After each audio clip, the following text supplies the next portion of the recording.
Friends welcome करुच्ची आपको सूर्यप्रिया blogs रे आज आमर ब्लॉग्स कंटिन्यू रहिबो।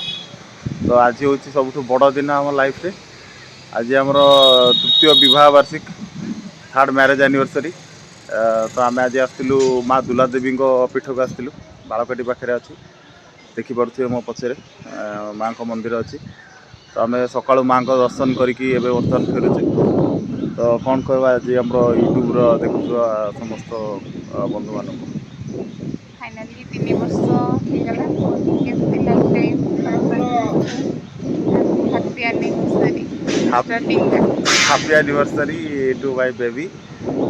तो ये हूँ सब गोटे बड़ दिन मो लाइफ रो। आज आम अच्छु बालकाटी पाखे आमर जो माँ दुला देवी मंदिर रे। तो भगवान पाखक आसलु सका आम दर्शन कलु पूजा कलु एंड प्लानिंग नथिला बहुत बढ़िया जगह गोटे समस्ते बस आ माँ पाखे जहाँ भी आप मानसिक करेंगे निहाती माँ पूरा करेंगे ताकू मोर यहाँ आशा। क्या आम फैमिली तो बहुत मानू माँ दुला देवी को मानू आम भी आसीचु आज तो से ये तो कौन कहि आपण मैंने तो देखुं आ लोकेशन सब देखु लोकेशनटा केते सुंदर लगे आपको बहुत बढ़िया जगह ये माने छोट पार्क टाइप रो अच्छी ता सहित बहुत सारा ये भी आपणकर फेस्टिवल भी आप ये करें सेलिब्रेट करें सब सुविधा भी अच्छी पाखे। तो देखु पूरा चारिपट मुझे देखा विजुअल्स रे आपको भल लगे।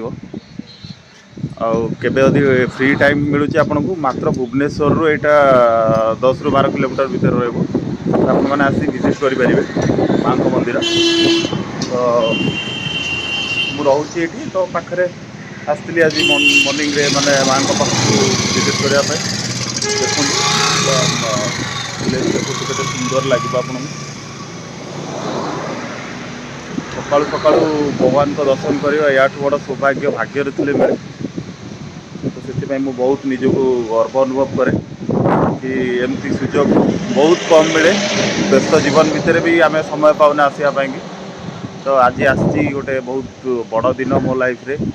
तो एमती सब भगवान खुशी रखु समस्त को आपण मान आशीर्वाद आम उपर रहू मु किसी भल कम करें समाज किसी हो समाज सेवा हो आमर बहुत जिते भी लेडी पीपल अच्छे किसी करें।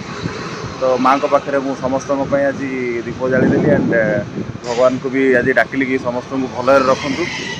तो आउ कौन कहि आ बाकी रहा आपण मान आशीर्वाद और भल पाइबा सब आम उपर रहू रही।